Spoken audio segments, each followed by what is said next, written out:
வணக்கம் மக்களே. இன்னைக்கு நம்ம சென்னையில் அண்ணா நகர் ஏரியாவில் இருக்க டவர் தாங்க பார்க்க போகிறோம். இது மொத்தம் பார்த்தீங்கன்னா 135 அடி உயரங்க, 12 மாடிகள் கொண்ட டவருங்க. இது சென்னையிலே டாலஸ்ட் டவர். இது தான் 1968 நம்ம ஃபார்மர் சிஎம் அண்ணாதுரை அவர்களால் ஓப்பன் பண்ண இடங்க இது. இப்போ திருப்பவும் கொரோனாக்கு அப்புறம் நல்லாவே ரெனோவேட் பண்ணி 2023 மக்களோட பயன்பாட்டுக்காக திருப்பி ஓப்பன் பண்ணியிருக்காங்க. மார்னிங் 10 to ஈவினிங் 5:30 வரைக்கும் உங்களை மேலே ஏறி வரதுக்கு அலோவ் பண்ணுறாங்க. அது மட்டும் இல்லைங்க, சில்ட்ரன்ஸ்க்கான ப்ளே ஏரியாவும் ரொம்ப பெருசாகவே இருக்குங்க. அப்புறம் வாக்கிங் போகிற இடத்துலேருந்து அப்புறம் ஜிம் எக்யூப்மெண்ட்ஸ் வச்சு பெரியவங்கலாம் வந்து எக்ஸசைஸ் பண்ணுற மாதிரியும் செட் பண்ணி வச்சுருக்காங்க.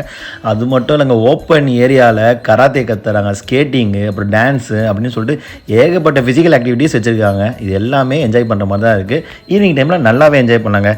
இங்கே எங்களுக்கு ஒரே ஒரு வருத்தமான விஷயம், கவர்மெண்ட் இவ்வளோ செலவு பண்ணி ரெனோவேட் பண்ணி கொடுத்த இடத்துல இன்னமும் டவர் ஏறி இறங்குற இடத்துல நிறைய பேர் கிறுக்கி வைக்கிறாங்க. அது மட்டும் தாங்க கஷ்டமாக இருக்குது. கொஞ்சம் அதெல்லாம் தவிர்க்கலாங்க. தேங்க்யூ.